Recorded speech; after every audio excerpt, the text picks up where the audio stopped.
J'en ai beaucoup, mais je dirais que c'est le pilau. J'aime bien le pilau.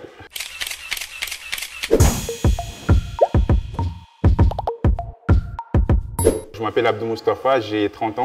Je suis titulaire d'une licence de géographie obtenue à l'Université des Comores. Depuis 2016, j'exerce en tant que journaliste chez Alouattone. La profession aux Comores, elle est tellement compliquée parce que déjà, les gens qui l'exercent ne sont pas forcément déjà formés sur ce métier. Et il y a aussi la question de la rétention des informations. Parfois, il y a des informations tellement banales, mais ceux qui les détiennent refusent de nous le donner. Et aussi, comme partout ailleurs, il y a la précarité qui touche aussi le métier. Donc, évidemment, c'est compliqué. Il n'y a pas un métier facile. Je me rappelle, j'avais une interview avec une autorité.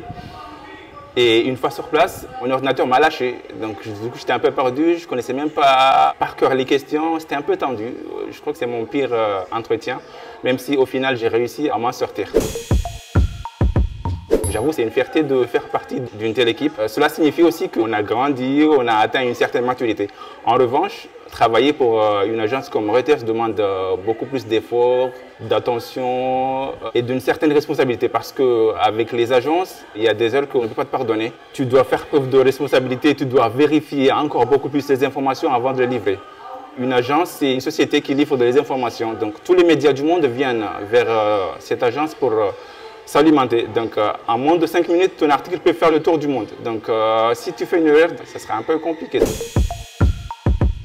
Je pense que dans un premier temps, ils rendent un grand service à un nombre important de personnes parce que eux, ils sont là, ils relaient les informations en temps réel, surtout les faits divers. Et côté journalisme, ils bafouent pas mal de règles déontologiques, notamment la vérification de l'information. Un journaliste doit d'abord recouper les informations, sauf que eux, ils n'ont pas le temps.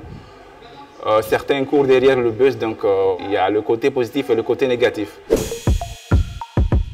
C'est toujours la formation, se remettre en cause, parce que beaucoup de gens qui exercent ou qui livrent de l'information aujourd'hui n'ont pas les bases du journalisme. Donc encore une fois, on doit essayer de se corriger et d'apprendre.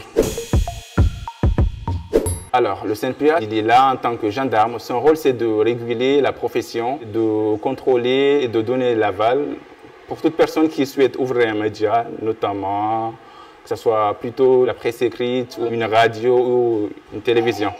Son rôle, c'est de rappeler à l'ordre à ceux qui se détournent un peu des règles. Malheureusement, l'équipe sortante a essayé tant bien que mal de réguler un peu, mais elle n'a pas du tout réussi à tout mettre en ordre. On espère que la nouvelle équipe qui est là va essayer de rectifier le tir.